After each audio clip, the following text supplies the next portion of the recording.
Friends, ఈ car అయితే ప్రతి ఒక్కరికి తెలిసే ఉంటుంది మన వీడియోలు చూసే వాళ్ళకి. లాస్ట్ 1 year బ్యాక్ మన తార్ వర్సెస్ ఈ కార్కి అయితే అడ్వెంచర్ ఇక్కడ చేసినాం అనమాట ఇసుకలో.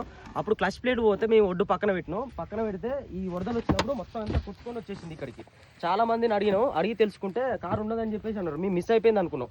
1 year తర్వాత దొరికింది మనకి. దీని పరిస్థితి చూసి తీసిన తర్వాత మొత్తం అంతా డొల్లాస్ అయిపోయింది, మొత్తం బెండ్ అయిపోయింది. అన్న వాళ్ళు కూడా అందరూ హెల్ప్ చేస్తారు మనకి. కార్ లోపలికి మట్టి అంతా నిండిపోయింది.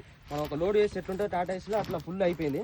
అంతా కార్లో మట్టి అంతా తీసేసి సైడ్లోకి మొత్తం చైన్ వేసి బయటకు లాగాలి. జేసీబీతో సైడ్ అంతా తీసినాం. ఎదురు అద్దాలు పగిలిపోయినాయి. ఈ చెట్ల ఏర్లన్నీ కూడా దీని లోపలికి పోయినాయి. దీని లోపల నుంచి అవతల సైడ్ వచ్చేసినాయి. సగానికి వస్తుంది, అది ముందర ఫ్రంట్ పోర్షన్ వస్తుంది.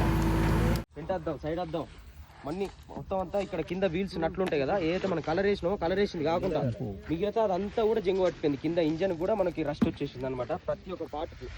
ఇప్పుడు బయటకు వెళ్ళిన తర్వాత దీని హాలత్ ఏందనేది తెలుస్తుంది. మనం దీన్ని చేపియాలా లేకపోతే స్క్రాప్ చేయాలనేది. మేమైతే దీన్ని చేపిద్దామని అనుకుంటున్నాం. ఏముంది, బెండ్ తీపిచ్చేసి కలర్ వేయించేసి గ్లాస్ లేపించేసి క్లచ్ ప్లేట్లో లోపల మెయిన్ ఇంజన్ పార్ట్స్ అయిపోయినాయి అనుకో మొత్తానికి లైట్ తీసుకుంటాం. ఫుల్ వీడియో వచ్చేసి కింద లింక్ ఇస్తున్నా, క్లిక్ చేసి చూడండి. సబ్స్క్రైబ్.